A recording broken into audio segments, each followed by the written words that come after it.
Welcome to the Registrar's Office Facebook Live event. Today we're going to be exploring programs and specifically looking at program timelines, what you need to do and when. To do that, we're going to look at three key things: what resources you can use, how to find specific programs, and finally applying for programs and what that process is going to look like. My name is Henry Ivory, and I'm an assistant registrar here at Vic. And I'm Emily Greenleaf, an associate registrar at Vic. So we're going to start by talking about some of the resources that you can use to investigate and explore programs. This is going to be a place where we're going to help you guide your selection by introducing you to two key resources that you really want to use as you try to figure out what program you're going to apply to in the coming months. The first one is one that we've designed here at Vic, and if you log on to Quirkus, you're going to see a Vic advising module. And in that module, you will find the Vic Program Advising module, which will help you walk through the ins and outs of program selections and will also include key links to the Sid Smith Commons Program Toolkit. On the Sid Smith Programs Common Toolkit, you'll be able to find timelines for when you want to apply for programs, how to apply for programs, and other key information about program applications. Once you've had a chance to sort of go through that Vic Advising module as well as the Sid Smith Commons Program Toolkit, you can then spend a little more time doing that deep dive in exploring programs. So once you've familiarized yourself with that, you'll find links to the Faculty of Arts and Science calendar. On the calendar, you can find detailed descriptions of programs as well as other key info, including courses you might take and enrollment requirements and completion requirements for specific programs. So once you've had a chance to go through some of these resources and sort of figured out which programs that you might want to apply to, the next step is going to be actually applying for specific programs. There's two key things that you really want to know as you get ready to apply for these programs. The first is, what type of program are you going to be applying for? Is it a Type 1 program, a Type 2 program, a Type 2L program, or a Type 3 program? You're going to be able to see this by looking at the program requirements, the enrollment requirements, and the completion requirements on the Arts and Science calendar. And there's also a place on the Sid Smith Commons Toolkit where you can see each program broken down by type. Once you've sort of done a little bit of time looking at what type of program you're going to be applying for, you're also going to want to think about whether or not you have the prerequisite courses to apply for that program. You can find out this information using all the resources above, and this is really going to help guide you in making that selection. Thanks, Henry. So once you've identified a few good options for programs, we'd love to see you in the registrar's office to help you explore those programs further. You can always stop by the office or call to book an appointment with an academic advisor. And when you meet with an advisor, what we'll do and what we can talk about is help you confirm your eligibility for your programs of choice, figure out more details about the program, help you do some research about what you'd be experiencing as a student in that program, help you decide between a few choices if you have more options than you need to, or help you make a plan for pursuing a program that you're not currently eligible for. So Henry mentioned that the Sid Smith Commons Toolkit includes information on when to apply and how to apply. I want to talk a little bit about when to apply to programs so that you can sort of be prepared for the process. When you're looking at the timelines, you'll notice there's two different request periods. The first request period is essentially in March and April, and then you'll get your results in May for limited enrollment programs. This is the request period to use if you're enrolling in Type 1 programs, or if you'll have completed the courses required for enrollment by the end of this winter term. The second enrollment period, which is open during July and August, and where you'll get your results at the end of August or early September, is mainly for those who are taking a course over the summer that you need in order to be eligible for that program. And one thing to look out for is that some Type 3 programs don't take requests during the second enrollment period. So if you're in that situation and you don't have the courses required to request the program, come talk to an advisor. And then we really just want to emphasize that once you've enrolled in programs, or while you're looking at programs, you can change your mind. You can change your mind in future years.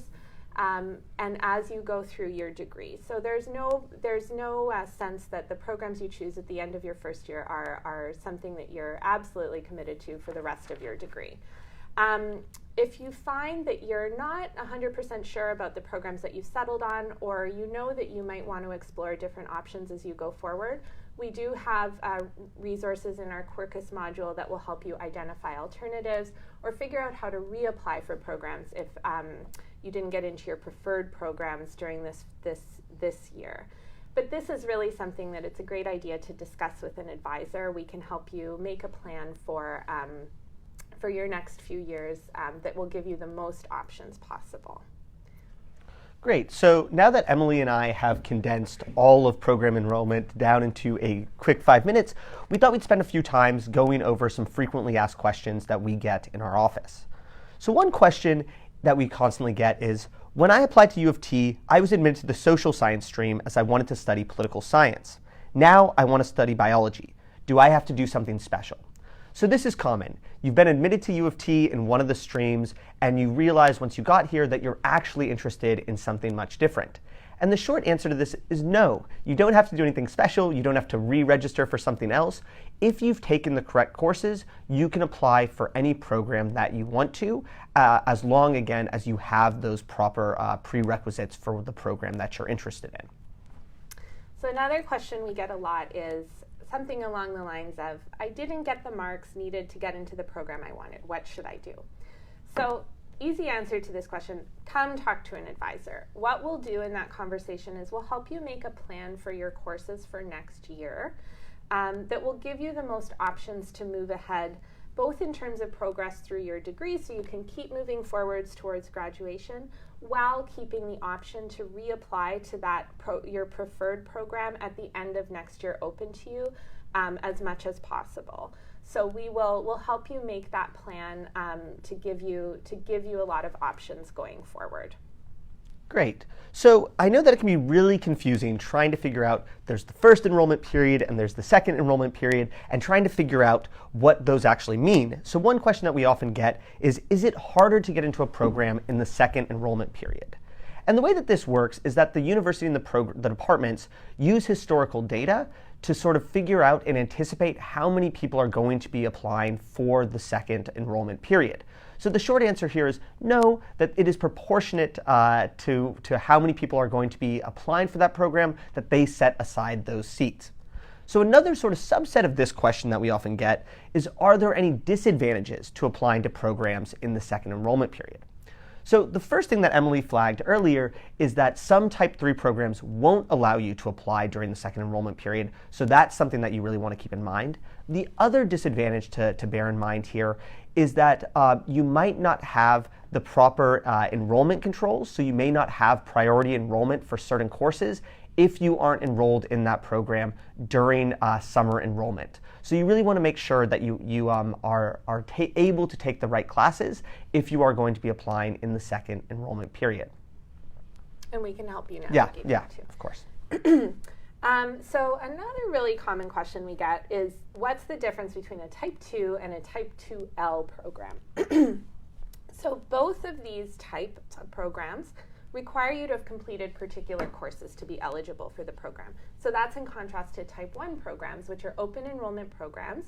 Type 1 programs may have 100 level courses that are part of the program, but they're not required for you to have completed those before enrolling in the program. So that's an important distinction. Type 2 programs might either require you to have just passed certain courses or achieved a minimum mark in those courses. But as long as you meet that minimum for Type 2 programs, you will be admitted to the program. Type 2L programs have only a certain number of students they can admit. And sometimes that has to do with limitations on how many students can actually move through the program at the appropriate pace. So for these programs, all the students who have completed the required courses for enrollment or met the minimum requirements for enrollment are put in a list, and the program will then sort the list according to students' marks in those particular courses required for program enrollment, and then accept as many students as they can until the program is filled. So that's an important distinction between Type 2 and Type 2L programs. What that means for you is that your admission to Type 2 programs is a bit more predictable than admission to Type 2L programs, because the actual cutoff for Type 2L can vary from year to year depending on the applicant pool. Great. And I guess this is the sort of leads up to what another real common question that we get in our office is, how do I apply for a Type 3 program and what steps are involved in that application process? So Type 3 programs, like all the other programs, you're actually able to apply to that program through Acorn. So you just log on and you'll add that as one of the programs that you're applying to. Where things get a little bit tricky is that you also are going to really need to make sure that you go to the department that's offering that program's website and look there for additional instructions. So for Type 3 programs, this will often include a supplemental application, another piece of that enrollment process, and you really want to make sure that you know when you have to do this and what steps are involved by checking with the department website. And you can find more info about that or where you need to look by looking at the Faculty of Arts and Science calendar as sort of your first stopping off point. So we hope we've pointed you towards some useful resources. You can go and check those out. And what we want to do in our office is be available to answer your questions about any elements that you don't understand about the process or that make your particular situation unique. So we're here to kind of help you navigate this process. You can leave us questions as comments on this video, and we'll come back and answer more questions in another Facebook Live session.